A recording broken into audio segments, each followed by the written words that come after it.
যে জায়গা পানি পান করবে ওই রাস্তা টান পাশে দিয়ে আল্লাহর একটা যুবতী নারী পর্দা করে। সুবহানাল্লাহ। আল্লাহর যুবতী নারী পর্দা করে মাটি কলসি ভর্তি করে ওই রাস্তা যখন চলে যায় বাড়িতে নজরে পড়ে যায়, নজরে পড়ে গেছে, চোখে পড়ে গেছে, আমি অজু করবো না চাইবাম করবো, কিন্তু সামনে একজন আল্লাহর বান্দি মাটি কলসি ভর্তি করে পানি নিয়ে চলে যায়। পিছন রাখতে মা গো মা, সুবহানাল্লাহ, বাড়ির পিছন থেকে ডাকতে মা গো, মেয়েটা কোনো কথা পায় না, মাটির কলসি ভর্তি করে যায়। এবার বাজে 3 বার যখন ডাকতেছে মা, কোথায় বাড়ি কোথায় ঘর, কি তোমার পরিচয়, বিবাদের মধ্যে করছি মা। ও মা, তোমার মাটির কলসির ভেতর থেকে আমার 1 কোটি পানি দাও, আসলে আদার হয়ে গেছে, আমাকে নামাজ পড়া লাগবে। আল্লাহর বান্দা বলে বাবা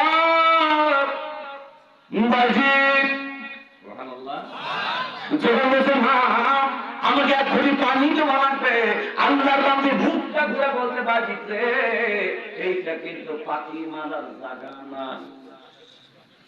সমাজ কালকে কইয়ে কি বুঝতেছেন? 50 মাইল পিছনে বাজে পাখি মারছে, আর 50 মাইল সামনে যায় আল্লাহর বান্দার কাছে কি চাইছে? ধরে কোন কি চাইলো?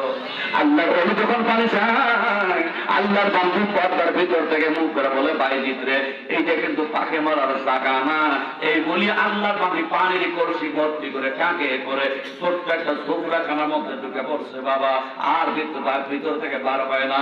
আল্লাহর ওলি বাইজিত মনে মনে চিন্তা করে আল্লাহ 50 মাইল পিছনে পাখি মারলাম, এই ঘটনা আমি জানি, আমার আল্লাহ জানে, এই মেয়েটা কেমনে জানে? আমার মনে হয় এই মেয়েটা কঠিন কোন আল্লাহর আমল করে।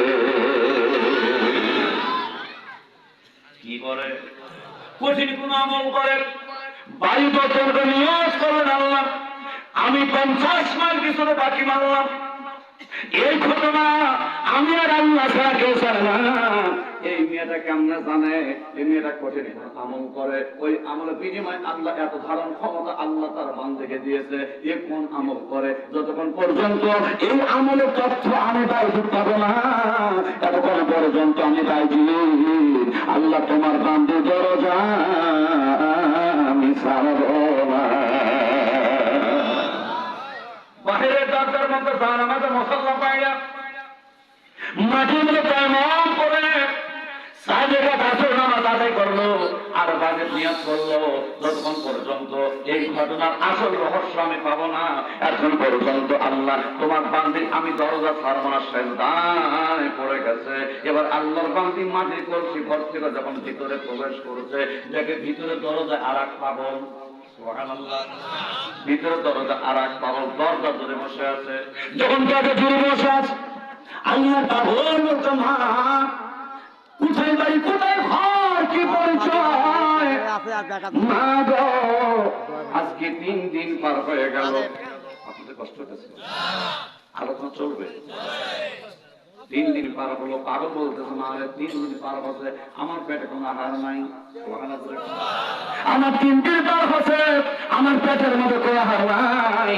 ও মা তোমার ঘরে 3টা রুটি আছে, ওই 3টা রুটি ধরেই আমাকে দেওয়া লাগবে। আল্লাহর বান্দি শুনতে বলতেছে আল্লাহ আমার ঘরে 3 রুটি, এটা আমি জানি আর আমার আল্লাহ জানে, আমার নিজের স্বামীও তো জানে না, এ পাগল কেমনে জানে? আমার মনে হয় এটা দুনিয়ার কোন পাগল নয়, আমার ইমানের বলে বলিয়ান হয়ে খবর পড়ে এটা আমার আল্লাহর ইশকের পাগল হবে।